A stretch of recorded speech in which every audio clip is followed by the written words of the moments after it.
class 10th. How are you all? Class 10th, we will be starting with examinations very soon. The notices, informations, timetable, procedure, everything will be told to you. It will be informed to you very shortly, right? And I want you to prepare for your examination with your full zest and zeal, with your full motivations, confidence. I want you to start with your preparation, and I hope that many of you might have started, many of you might be starting with your revisions, right?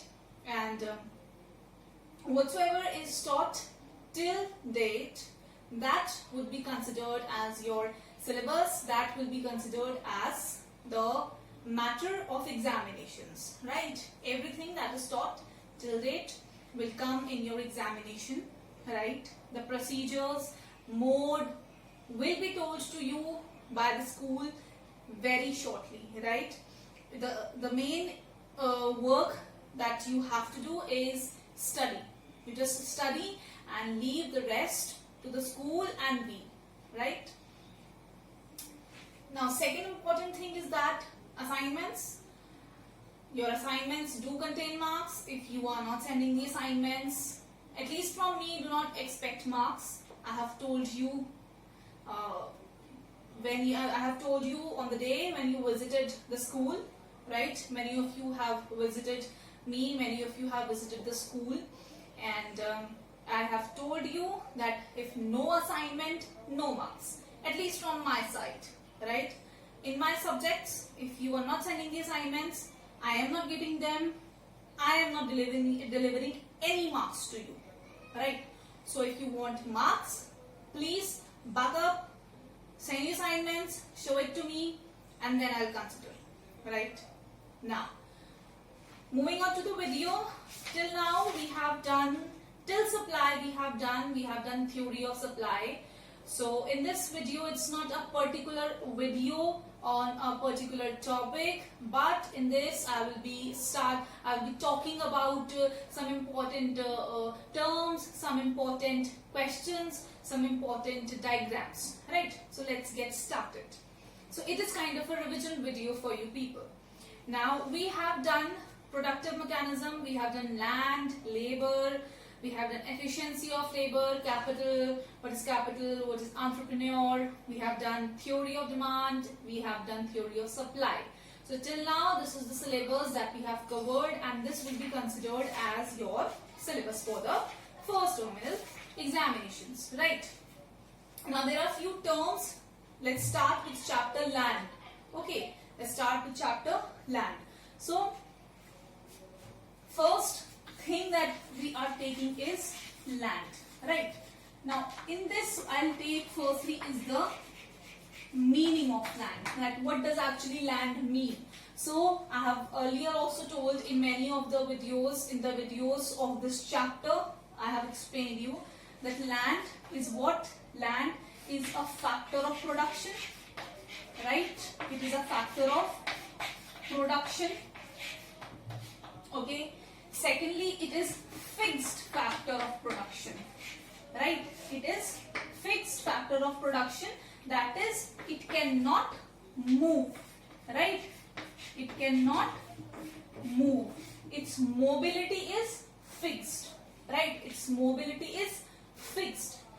Third characteristic was utility, right? Utility can be increased and decreased.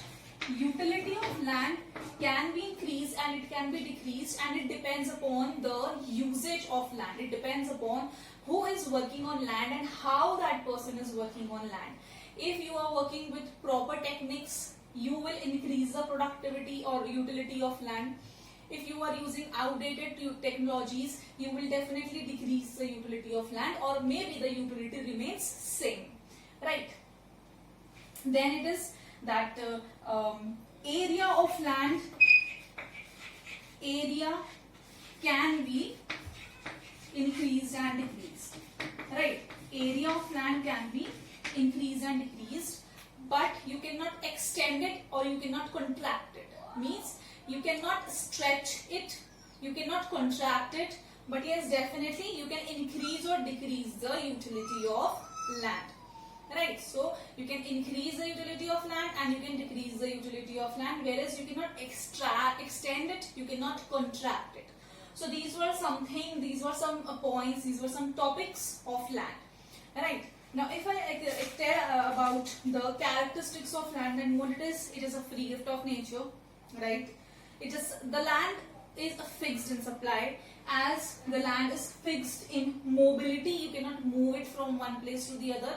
In the same manner, its supply is also fixed, right? Then we have is immobility. I told you immobility, you cannot move land from one place to the other. Then it is the primary factor of production, very important.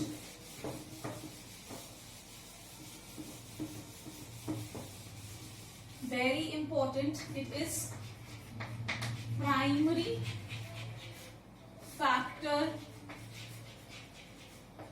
of production. It is primary factor of production, means that it is the first factor of production. If there is no land, there is no further factors of productions, and if there are further factors of production without land, they are zero, they are of no use, right? So land is a primary factor of production, it means first factor of production. If you do not have land, labor, capital, entrepreneur, all these three factors, remaining three factors will be of zero use, right?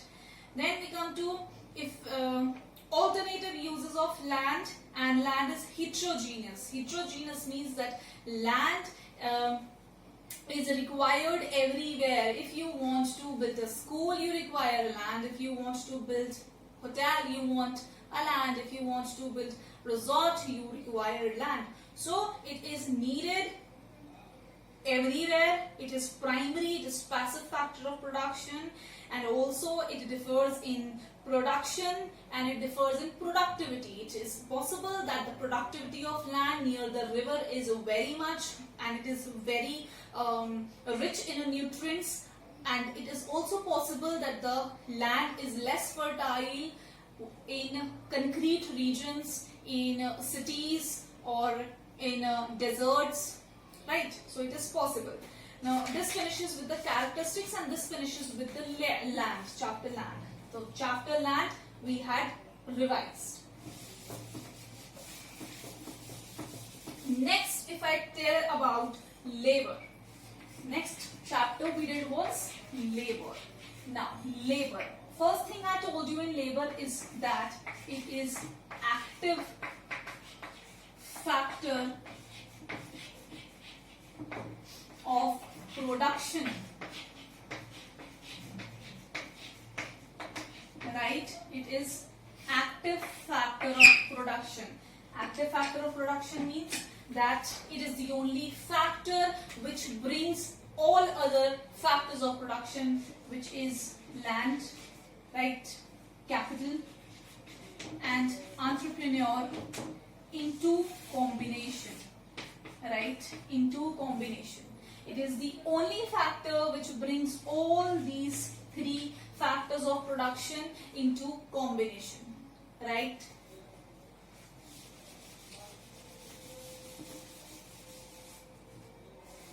Okay.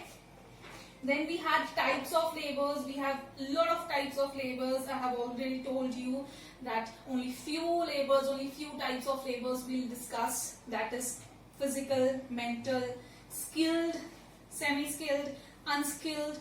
In physical labor is that where physical exertion is involved, where physical efforts are involved. That is your physical labor. And mental labor is where mental exertion is involved, where mental pressure is there, where mental stress is involved. So that is your mental labor. Skilled labor is that labor where a particular degree or a particular qualification is required to grab a certain job. Semi-skilled is that where you might not, the degree or the qualifications be required. It is possible that even if you are 12th fail, you might get a job, and it is also possible that if you are a graduate, if you are an engineer, if you are a degree holder, you can get a job. Next is unskilled. Unskilled are those who do not require any type of qualifications to grab a job, who do not require any type of a degree to hold a job. You just require your physical strength, you just require the efforts, and you just require a willingness to do something, right? So that is types of labors. Next we had was class characteristics of labors. Now characteristics of labors, in this we have that supply of labor changes slowly, that the labor, it changes slowly, supply changes slowly. Labor is less mobile, it is less mobile, it moves less. Why? Because it requires stability, right? If your parents are there, your parents will think 100 times moving to abroad, leaving you over here. So this restricts what? This restricts mobility. So labor also have less mobility. Land does not have any mobility. You cannot shift land. But labor, you can shift labor, but the mobility is less. Comparatively, it is less. Now, it is active factor of production. I already told you. It is perishable. It is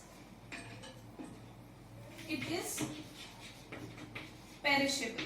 Perishable means that it will decrease. It will decrease with time.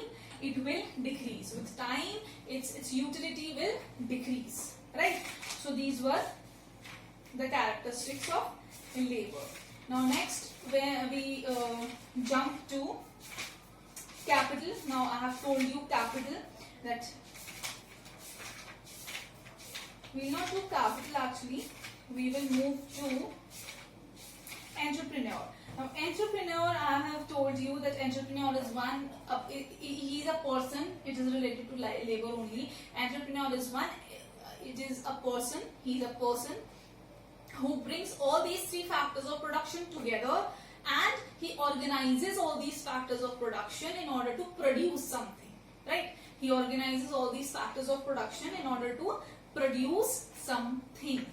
Now, we have certain characteristics of this. Now,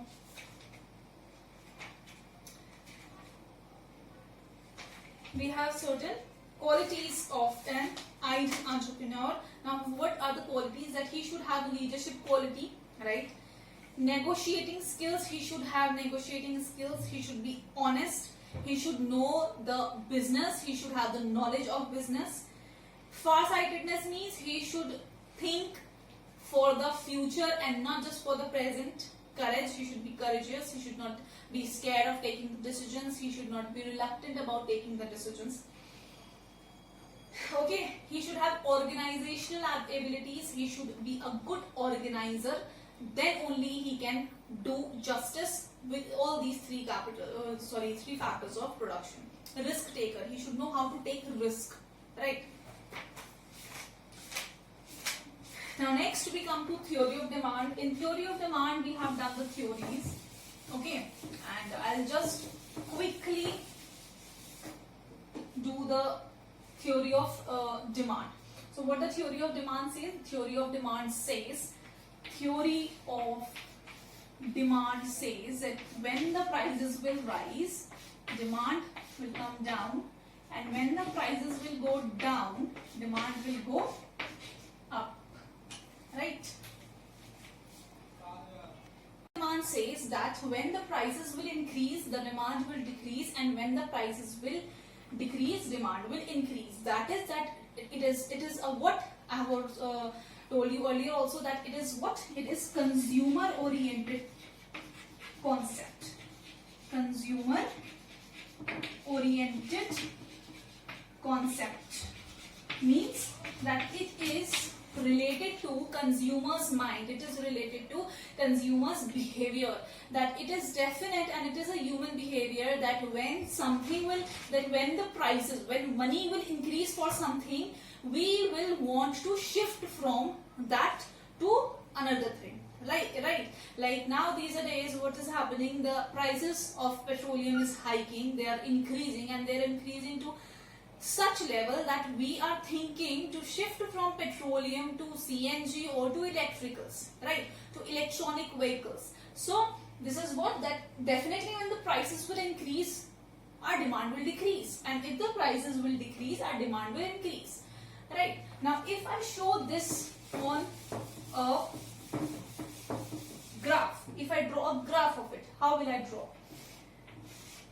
As always, this is your O axis and this is your OY axis. Now supposingly if the prices of petroleum is 10, right, is 10, the demand is 100, right? These are your prices as always, and this is your quantity demanded, right? Now when the prices of petroleum is increasing from 10 to 50, what is happening? The demand from 100, it is decreasing to 50, right? It is decreasing to 50. So this is what these 2 points show you demand, right? These 2 points show you demand. Now these 2 points show you that when the prices were 10, demand was 100. Now when the prices have increased from 10 to 50, the demand is 50, right? So this is how you are going to show demand, right? In this we have so many demands. I have told you cross demand was there, joint demand was there.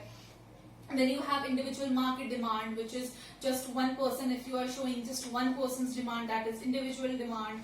If you are showing combination of individuals' demand, that is your market demand, right? Law of supply is clear to you. Supply is clear. Then we had certain movements. We had extension, we had contraction, then we have shifts in demand, that was increase and decrease. That is also clear, I think, to you. Right, now moving on to the last one, that is your theory of supply. Right, moving on to the last one, that is your theory of supply. Right, theory of supply. Now what theory of supply says? It is opposite to theory of demand.